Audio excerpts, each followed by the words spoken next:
Slide along camp, Muzaffarabad करा बनकर सैदना बिलाल, ये सारे वो बनकर क्या कहेंगे तस्वीरों को देख कैसी पड़ी है पानी है उनका पैर के वाले भी देखिए आज वही तस्वीर हमने कर दिखाया है। मैं सबको कांग्रेचुलेशन करता हूँ, सबको, हमारी पूरी सेनाओं को, हमारे पॉलिटिकल विल को और पूरे देश के जनाधार को, जिसने ये सब सफल कर पाया।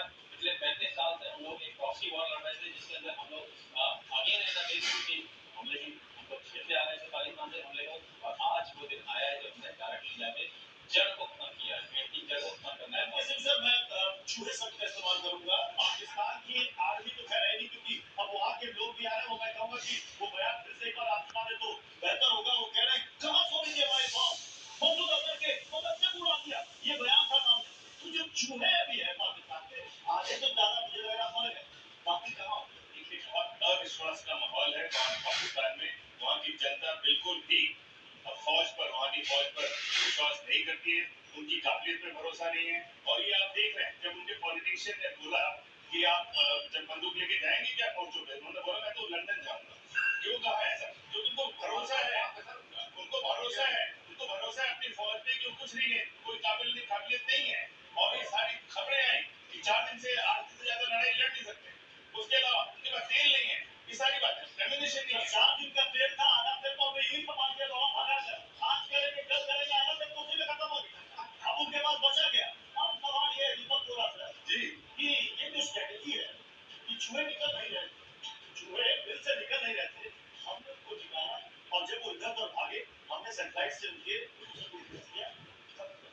तो इससे आप लोगों ने तो ये चीज कही थी, आपके जो मित्र हैं बॉर्डर के उस पार, मारेंगे हम जाने, बंदूक भी हमारी होगी, गोली भी हमारी होगी, वक्त भी हमारा। आप ये लोग क्या देख रहे हैं सर? वो वहाँ पे जो मंजर है तबाही में दिख रहा है, यही तस्वीर जो है दिखाई, ये दिख रही तस्वीर वहाँ देखी जा रही, यही तबाही की तस्वीर मंजर वहाँ पर पूरा पाकिस्तान देख रहा है। बिल्कुल देख रहा है, लेकिन इस समय असीम मुगलों नाम निकल गया मेरे मुझे, उन्हीं को पकड़ो तो मरने मुगलों की तरीके से वो भाग रहे हैं और अपने परिवार को भेज रहे हैं। अरे बाबा, he has been arrested by his military कि तुम क्या कर बैठे? This is the news I have. Breaking news तो आप भेजा। मैं तो सिर्फ पढ़ रहा हूँ। आप कह रहे हैं न्यूज़ है। उसको अरेस्ट कर दिया गया है कि ये तूने क्या कर दिया मैड मुल्ला मुनीर। देखो आप तो इसको where is he? हमारी डिफेंसिव सर को मार कर मीटिंग है, वो मीटिंग में कौन है पता नहीं, आप देख लीजिएगा कौन आएगा। और हमारी तो प्रेस लोग आएंगे जितने उनकी पार्लियामेंट में आए थे स्पेशल सेशन में इनके के थे, और फिर सर इनकी आईएसआई के हेडक्वार्टर में पहुंच गए प्राइम मिनिस्टर और उसके कई मंत्री। कमाल है। बहुत सामने पाकिस्तान में सत्ता का बंटवारा होने की होड़ है वहां पर, और पाकिस्तान में एक तरफ कुर्सी शहबाज कर रहे हैं, दूसरी तरफ असीम मुनीर कर रहे हैं।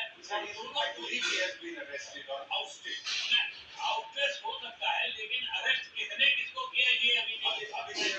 अभी जरा मैं जरा एक बार फिर से दिखाऊंगा कि एक बार तस्वीर को हम लोग जरा डिस्क्राइब करें। वहाँ पर लोगों की भीड़ लगी, अभी हुजूम निकल करके देखता है वहाँ पर कि कहाँ कहाँ कितनी कमाई, एम्बुलेंस वहाँ पर गुजर रहा है, फायर ब्रिगेड की गाड़ियाँ वहाँ पर नजर आ रही है, जहाँ जहाँ आग लगी हुई उसको उठाया जा रहा है। आतंकियों के जनाजे को उठाने वाला ये जनाजे को कैसे उठाएंगे, करना देने वाला कोई मिलेगा नहीं। मैं अगली तस्वीर खोलता हूँ, हमारी इंटेलिजेंस एजेंसी रॉ आईटी और मिलिट्री इंटेलिजेंस ने वहाँ पे 42 ऐसे ठिकाने ढूंढ निकाले हैं आतंकवादियों के। अभी तो हमने कहानी सिर्फ 9 पर खोली है, 31 पन्ने अभी भी बाकी हैं। एक और चीज जो मैं बताना चाहता हूँ कि इंडियन एयरफोर्स पूरी तरह से तैयार है। अगर रिक्वायरमेंट हुई तो हम दूसरे फ्रंट पर भी जा सकते हैं, पंजाब, राजस्थान, गुजरात। मैं आपको एक और एग्जांपल देता हूँ, क्या किया हमने अभी अभी मैंने P8 की बात की थी, नेवी ने इनको कमिट किया। कल रात को शुरुआती दौर में क्या हुआ था बताता हूँ। रात के 11 बजे इंडियन एयरफोर्स ने अपने मिशन को उड़ाया उत्तरवाई से। इंडियन एयरफोर्स ने अपने मिशन को उड़ाया राजस्थान में एक बेस है वहां से। वो बॉर्डर तक गए, बॉर्डर के सांस उड़ते रहे और वापस आ गए। इस पाकिस्तान एयरफोर्स वहां पर राजस्थान में हरकत में आ गई। उन्होंने सोचा कि शायद इंडियन एयरफोर्स अब राजस्थान में नया शोर की तरफ से हमला करेगी। असल हमला हमने उसके एक और पॉइंट पर आऊंगा। हाफिज सईद के बारे में जो खबरें चलकर निकल रही है उसे दूसरे लोकेशन पर मूव किया जा रहा है। एक और खबर है कि पीओके में अभी और स्ट्राइक होने की संभावना है। क्या आतंकी हाफिज सईद का डेथ वारंट साइन हो चुका है? देखिए, उनका डेथ वारंट तो बहुत पहले साइन हो चुका है और ये भी मैं आपको बताता हूँ, उसके लिए कोई मिसाइल भी खर्चा करने की जरूरत नहीं होगी। उसमें उसकी मौत पाकिस्तान में पाकिस्तानी द्वारा होगी। आप ये देखिएगा, कुछ सब दिनों में आपको खबर आएगी। इसलिए उसको छुपाया जा रहा है, उसको कैंटोनमेंट में रखा जा रहा है। अब जल्दी खबर आएगी। तो एक और बात बोलना चाहता हूँ, ये अभी खबर आई थी, बहुत सारा असला है, ये लोग मंगा रहे हैं, कोई मिसाइलें मंगा रहे हैं चाइना से, लेकिन इनके पास ऑपरेटर नहीं है, ट्रेनिंग नहीं है। ये कैसे उसको इस्तेमाल करेंगे? ये केवल खबरें फैला रहे हैं, केवल एक गफलत में डाल रहे हैं लोगों को। ऑपरेट करेंगे इंशाअल्लाह।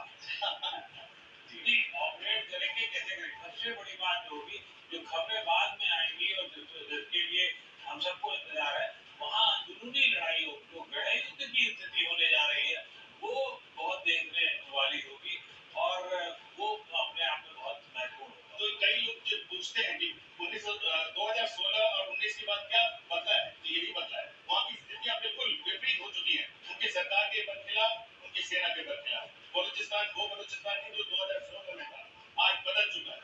वही हाल खैबर पख्तूनख्वा या उसके डूरन लाइन पे आप देखिए, जो स्थितियां बनी हुई हैं, ये इसके कारण वहां स्थितियां बिल्कुल जो सर बता रहे थे। जी हमारे एक और मेहमान हो चुके हैं, Rakesh Kumar Bhadauria sir, retired PhD marshal है। भदौरिया, अभी और स्ट्राइक होने की संभावना है, तो एयरफोर्स अगले कुछ घंटों में कुछ और बड़ा एक्शन ले सकती है। ये तो आने वाला समय ही बताएगा। अभी तो जो 9 टारगेट्स स्ट्राइक कर चुके हैं, उनका जो डैमेज जो असेसमेंट सामने आया है, आपने जो सब ब्रीफ किया है, आने वाले समय पे क्या होता है, लेट अस वेट एंड सी। लेकिन जो तस्वीरें अभी तक आप देख रहे हैं सर, जो डैमेज हुआ है, वो कितना बड़ा डैमेज, आपका आकलन क्या है? बहुत भीड़ लगी हुई है, लोग देख रहे हैं, खड़े हो। फर्स्टली चॉइस ऑफ टारगेट्स, जो 9 टारगेट्स सिलेक्ट किए गए हैं, बहुत ही जो डेलिब्रेशन के बाद बहुत ही कंसिडर्ड डिसीजन रहा है। ये सारे टेरर नेटवर्क का बहुत बड़ा हिस्सा रहे हैं, बहुत अहम हिस्सा रहे हैं। सो टारगेट्स बहुत इंपॉर्टेंट है। नंबर ऑफ टारगेट्स जिस तरह से सिलेक्ट किए गए हैं, सबको साइमल्टेनियसली अटैक किया गया है, तो ये बहुत बड़ा एक्शन है पहलगाम में जो हुआ उसके रिस्पॉन्स में।